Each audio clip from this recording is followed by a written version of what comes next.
How's it going, Ace?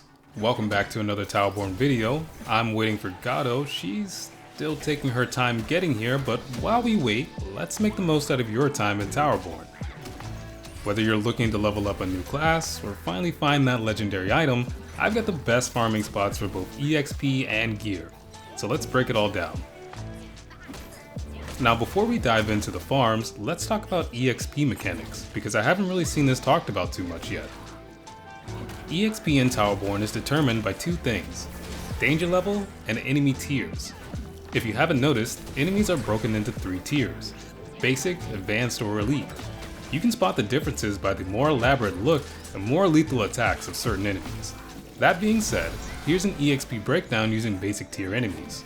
At danger level 1 enemy is worth 28 EXP, at danger level 2, 36, danger level 3, 47, danger 4, 64, and finally at danger level 5, a basic enemy is worth 84 EXP.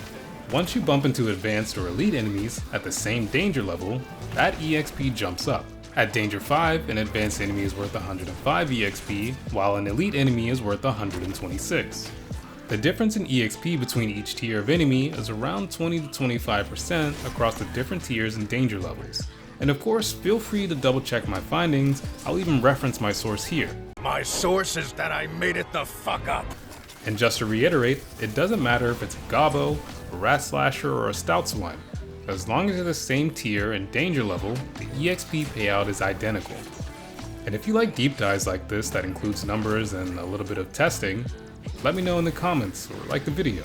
So with that breakdown out of the way, let's talk about the best ways to farm EXP, starting with the Hollowgrass Steppes. Hollowgrass Steppes is one of the best EXP farming spots in Towerborn. This venture has plenty of easy enemies to take out like Gobbos and Raccoon Prowlers. And most importantly, it has these Pangors. At the start of the map, you'll be introduced to a mechanic where Pangors attempt to dig their way out of the ground. Your job is to play whack-a-mole and stop these guys from spawning in.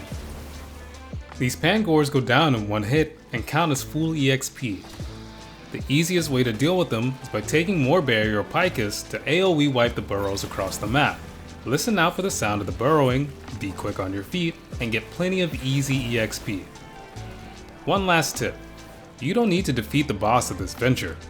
Bosses themselves don't give that much EXP compared to the time it takes to defeat them.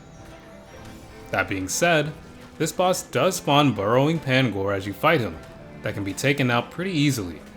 He also spawns a big group of them after recovering from his break bar stun. If you want to stick around for a little bit of extra EXP, that's entirely up to you. That brings us to our next option, the Black Hills Venture. Black Hills Venture is the next big farm spot because of this unique buff that gets applied to your ace.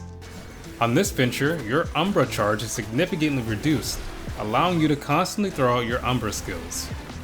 Take an Umbra like, once again, Picus or Moreberry, and you can turn your brain off, put on a podcast like this one between Azla and I, and relax for some easy and efficient EXP. This venture could take a little longer than Hollow Steppes, but not by much. And in my opinion, it's a bit more fun to just turn your brain off and spam Umbra skills. Between the two, I would highly recommend a mix of both of them. That way you're not burning yourself out on one or the other. Now let's talk about legendary drops. Once you're able to take out danger level 5, there's one map I recommend above all others for both EXP and legendary drops. In fact, this map is how I've been able to consistently get at least one legendary every 2 to 3 hours and level up my character. That map is going to be the Molten Weld Venture. As you probably know, legendary gear only drops on danger level 5. What you may not have known is that destructible objects in the environment also have a random chance to drop items as well. Molten Weld Venture has the most destructible objects of any venture to my knowledge. Every time you destroy one of the eggs that spawns on the map, there's a chance for an enemy to spawn, an item to drop, or for nothing at all to happen. So that means at danger 5, you have a chance for a random legendary to drop just from breaking the many eggs on this venture.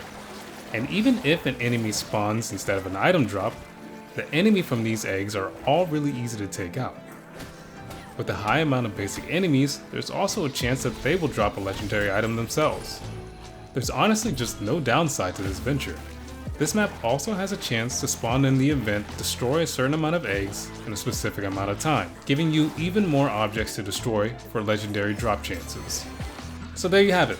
These are the spots to grind for EXP, and once you've got a character at a decent level, or if they're strong enough to take on D5, you can start grinding EXP and legendary drops by heading to the Molten Web Venture. Anyway, that's it for me, Ace. Good luck farming, stay on the lookout for Gato, and I'll see you in the next one.